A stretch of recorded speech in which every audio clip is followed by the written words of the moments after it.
fear can cause you to live in a prison. You can become a slave to fear. So I'm very glad that things did not work out for me when I tried to get employment in Dubai, when I was trying to settle in there. One person once said that man's greatest enemy is comfort. With human nature, we're not easily satisfied. The reason they never paid attention to it before you hit 1 million subscribers is because you were not important. Nigel the Slick Pastor, a comedian from Zimbabwe who has gained popularity for his unique blend of humor and social commentary. His comedic style often includes jokes on what takes place in Zimbabwe every day. When I got into content creation and doing comedy, all I wanted to do was just share my gift with, a couple of people. And I was getting that despite other discouragements and, things that might be happening. Yes. But because I think my bar was quite low. What I was aiming for was just making people happy. So if I get, 1,000, like nowadays I see a lot of people who go through Facebook, getting into the comments, and saying, please follow me. I do this and that. Chichi, I only have a few followers.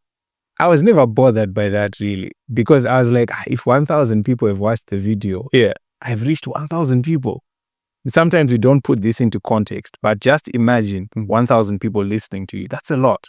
Yeah, that's a lot. It's a lot. But because, a lot of people look at it from a perspective of, Kevin has got 136,000 subscribers. So I need to get to him. Yeah. If I get 10,000, I'm not doing so well. So I never felt at any point like giving up, because I was already getting what I wanted out of the work. When did you start? Well, as a comedy in general, if you're a comedian, if you become a comedian at some point, a recognized comedian, it means you have been a comedian all along, right?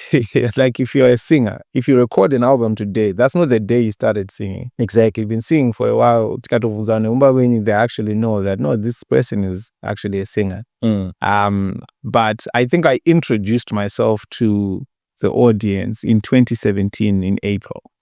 So 2017. So this year marks 8 years of that journey. We were doing, I've shared this a couple of times, we were doing an advert for our Easter conference. So we just did it in a funny way. But when I realized people actually like this, I was like, okay, let me try another concept. And then I saw that people actually liked that as well. We didn't even have a page by then. That's when I was like, no. Let me actually take this a bit more seriously. Let me be more consistent.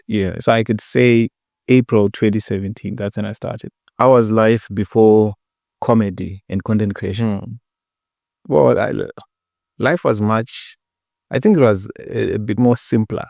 Number one, it was less demanding, it was less busier. But in so many aspects, my life is just still the same. I'm like, I always tell people I'm a very regular guy. I'm just a regular guy. So before this started, I think I just had more time to myself.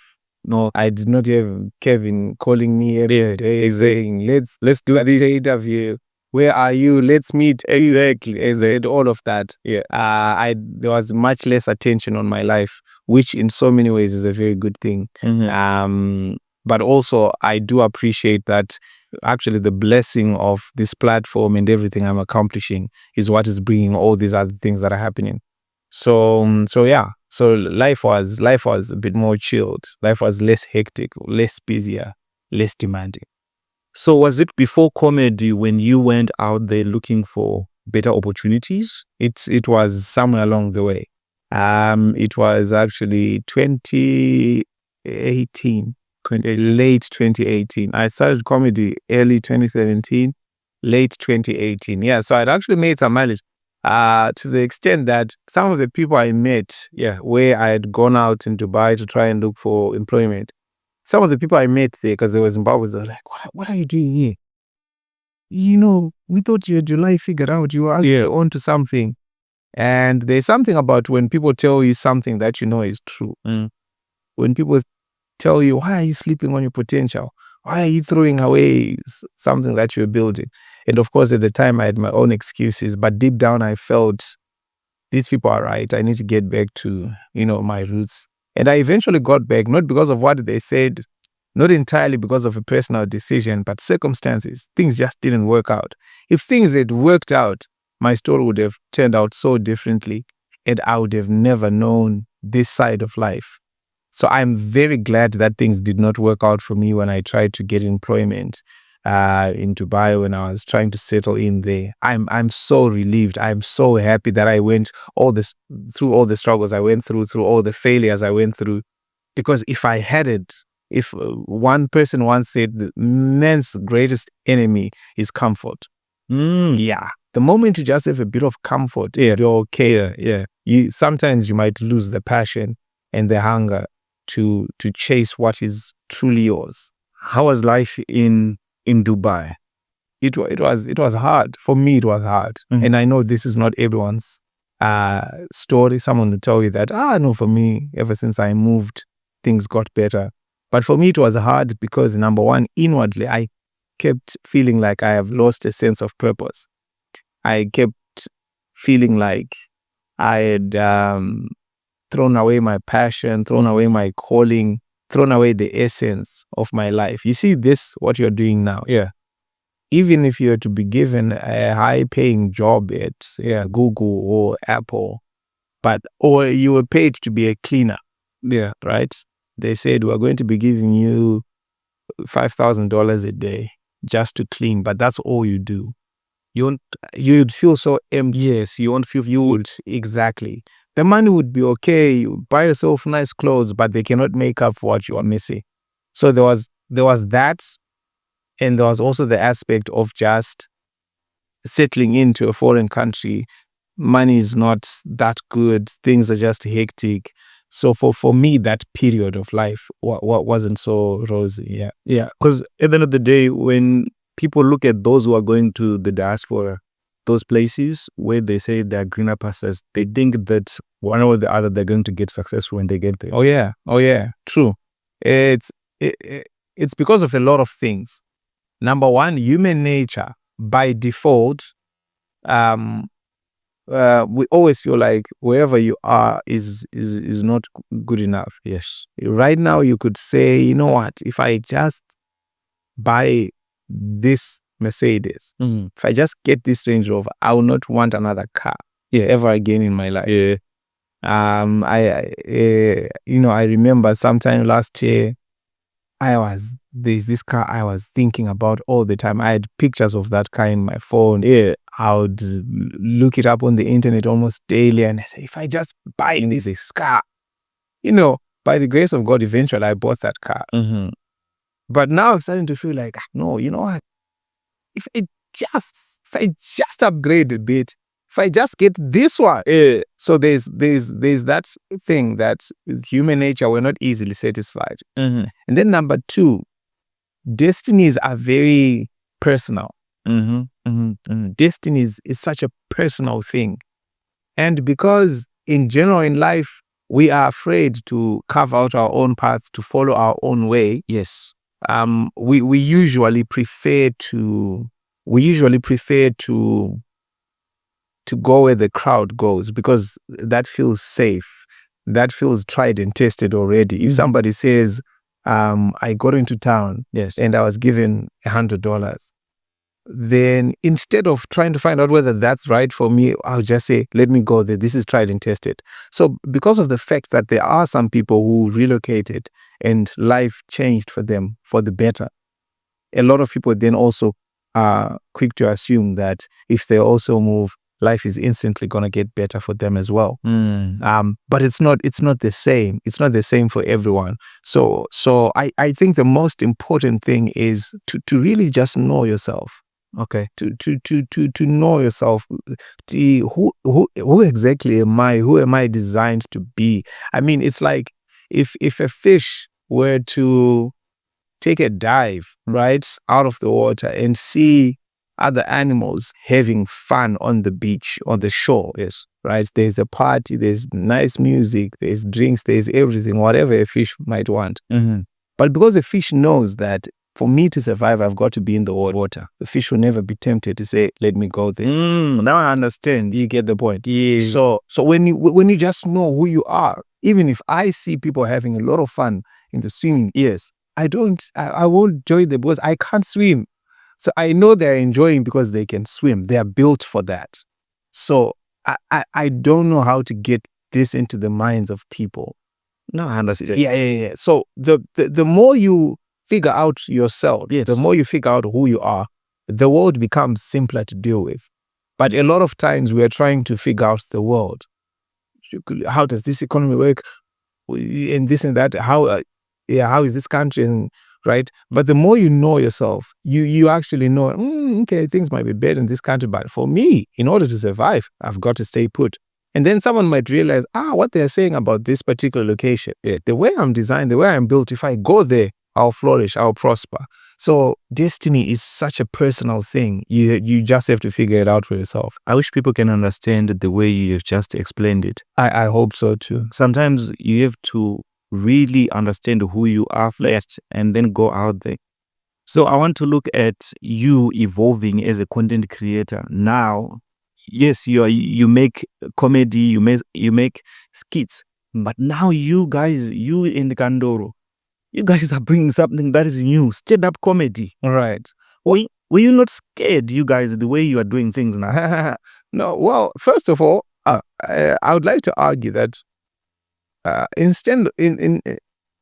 the sense of stand-up comedy, we are not bringing anything new. Really, we're not bringing something new. Mm-hmm. It's not like something we sat down, and thought and said, you know what? If we bring people in a room and tell jokes, no. This is an art form that has always been there, even in this country. It's just that it's an art form that has not been consistently commercial. It has not consistently been in the public eye.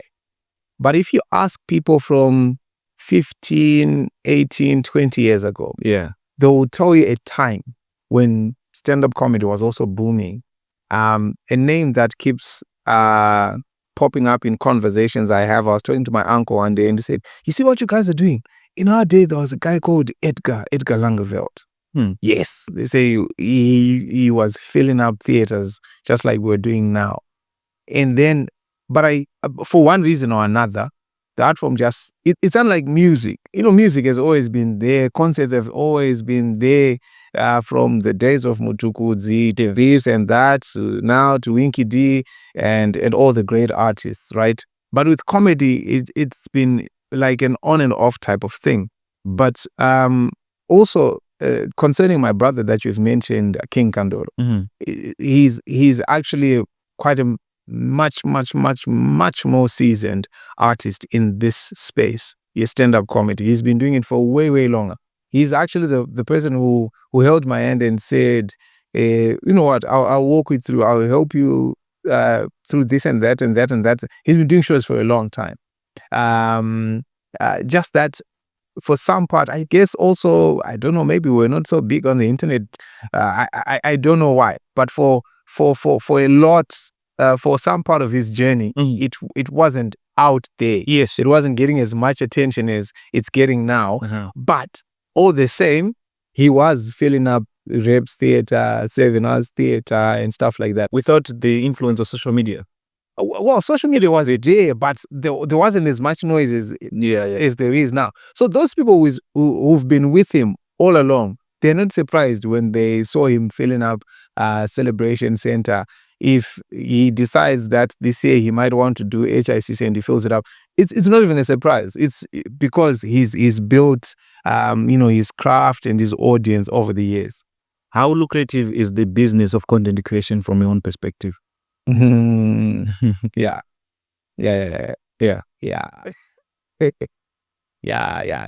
So also you find that terms like lucrative, profitable, they are also quite subjective. Because if I say business is minimal, what do I really mean by that? Do I mean that it's enough money to buy a phone? Do I mean it's enough to pay my rent? Is it enough to send my son to school? So the answer will vary from person to person.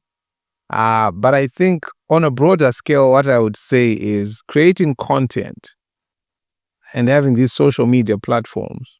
It's like it's a currency that you can then now turn into a profit, and the profit just depends on your ability to convert those audiences, that attention that you are getting, to money.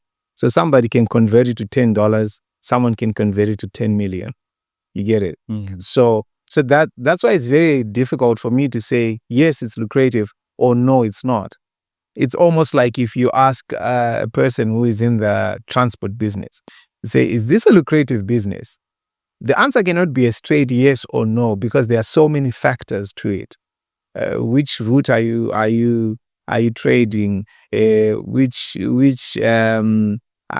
the economy? What are the laws and stuff like that? So it differs from person to person. So if the question is aimed at me, has this been profitable for me? Oh yes. I mean, I may not, be the richest person in the industry or whatever, but I've got enough to feed my family. I've got enough to live a decent life. I've got enough to not worry too much about the just day-to-day basics. So if I'm able to do that, I'm content. When I'm looking at comedy that you have been doing for long, you have been using the local language, Shona. Oh yeah. And your audience is local Zimbabweans. And if we have to look at people who watch you outside, they are Zimbabweans. But when I'm now looking at how you are doing things now, it's sort of like you're doing both. You are now into stand-up comedy. Is it your way to introduce yourself? Are you evolving? Are you introducing yourself to the international audience now? Okay.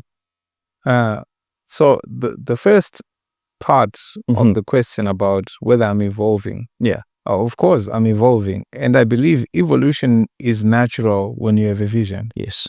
It's just a natural way to go. If you have a vision for your life, if you want to accomplish something big, then definitely from time to time, you're always going to change, because generations are changing. You will find that the things that made us laugh 30 years ago might not make us laugh today.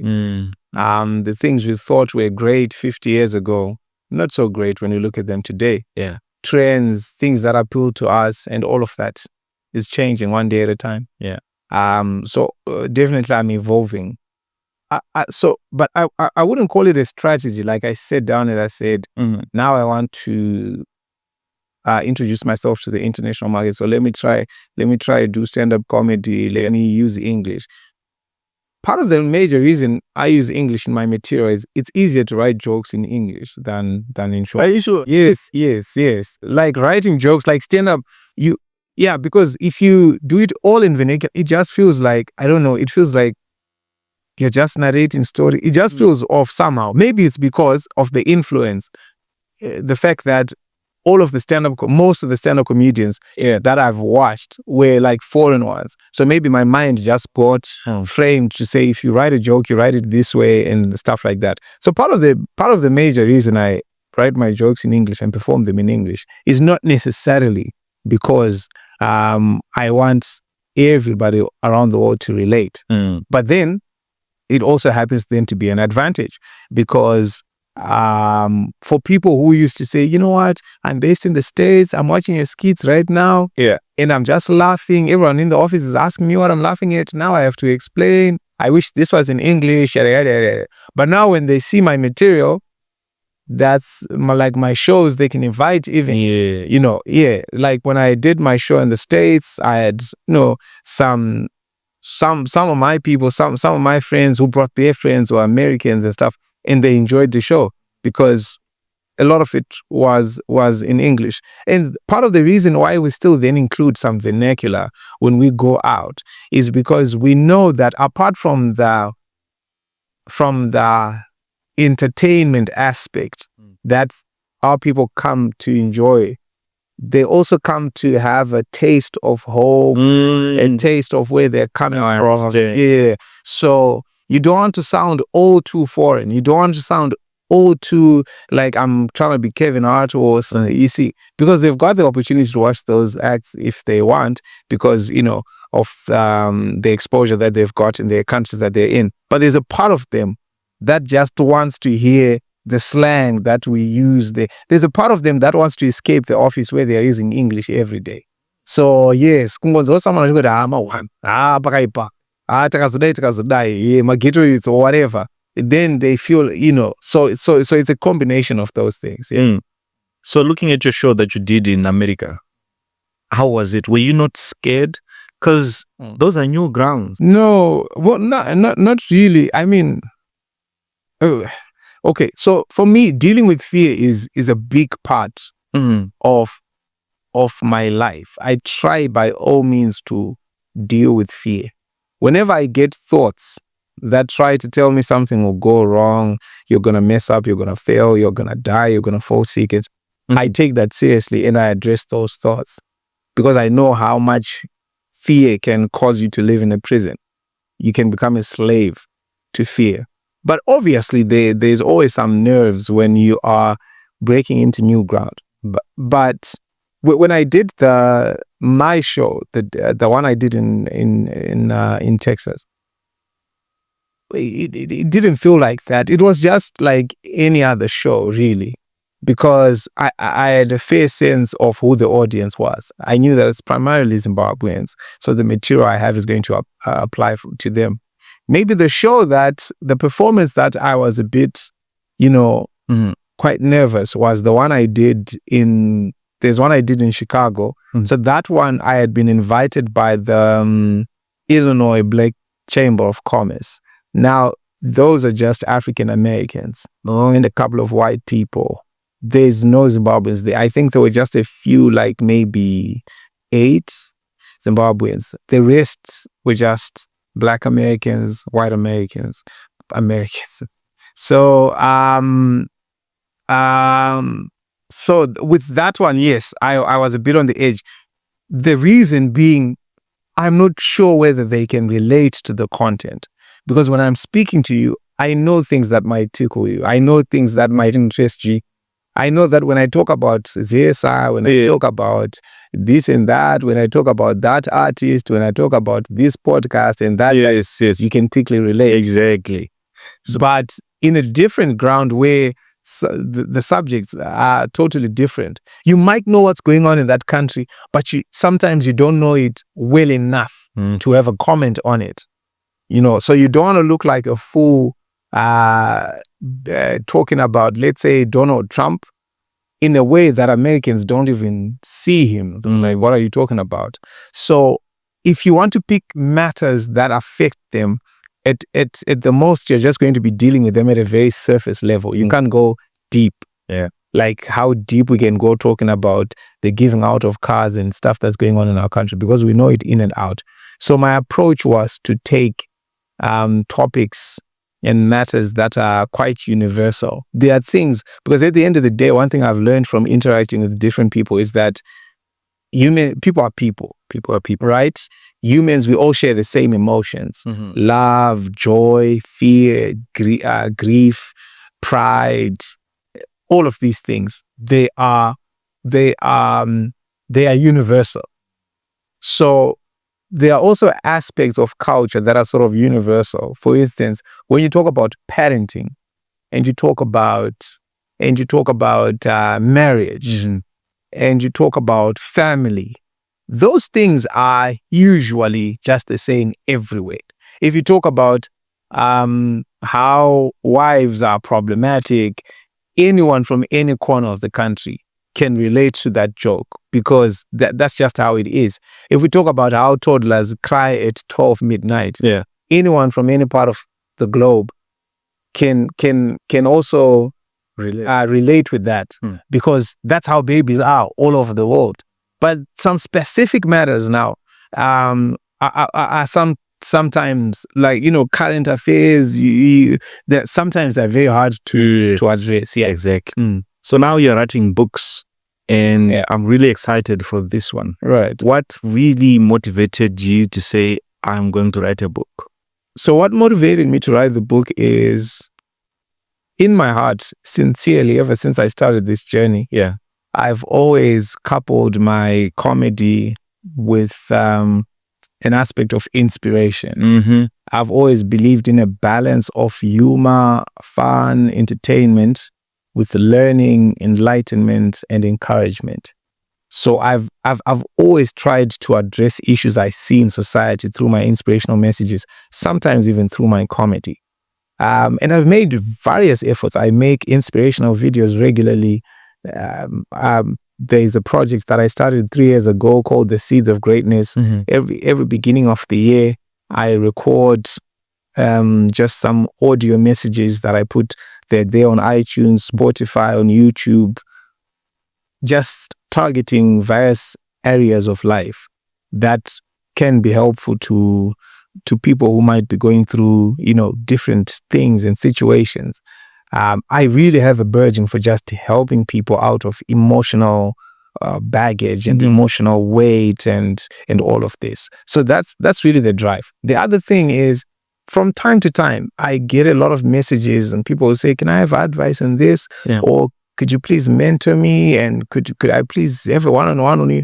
And that's it. If I try to compile some of the most foundational things that I believe make me who I am, if I put them in the book, then someone will not really need to see me. Yeah. They can just read that book and understand how to navigate. So that was part of the inspiration, to say, I want to put this information and material somewhere where someone can access it without necessarily having to see me or talk to me or access. So I really pray that the book reaches tens of thousands of people, Yeah. blesses so many lives, transforms people, and just empowers people to go after their dreams. How big is God in your life? He's very big. I mean, most of what I've done has just been based on my faith. I had no training for this. I had no one to really copy from to say exactly what this person is doing is what I want to do. Mm-hmm. I had no guarantee that this was going to work or work out, but I only had to rely on God. That's just how everything is premised on my faith. Every single thing I do is premised on the belief that God is with me. I would not listen. How in the world would I just announce that I'm going to have a show in the UK? I'm going to have a show in Australia. Scary. Yeah. But the only thing that gives me confidence is I can do all things through Christ who strengthens me. So it's those scriptures. If I didn't have those, I don't know. I honestly don't know whether I would attempt all of the things that I attempt. But whenever I want to do something big and it feels too big for me, then I remember God is bigger than whatever I'm trying to do. And then I'm like, let me just do it. So God is a very pivotal role of my life. Yeah. What are the challenges that you have faced in this journey that you're taking? Well, I think some of the things that a lot of people would consider challenges, I would not consider them challenges, because I'm like, it's just a part of the journey. It's like if you relocate and you go and start living in the UK, you cannot say we're having a challenge of low temperatures. You can't say we're having a challenge, it's cold here. That's what it is. It is what it is. That's just part of the deal. That's what you get. If you relocate and you start living somewhere there in Qatar in the desert, you can't say, we're having a challenge, it's hot here. No, that's just what it is. So a lot of the things that people, support and this and that, money, funding and whatnot, I'm like, I don't really count that.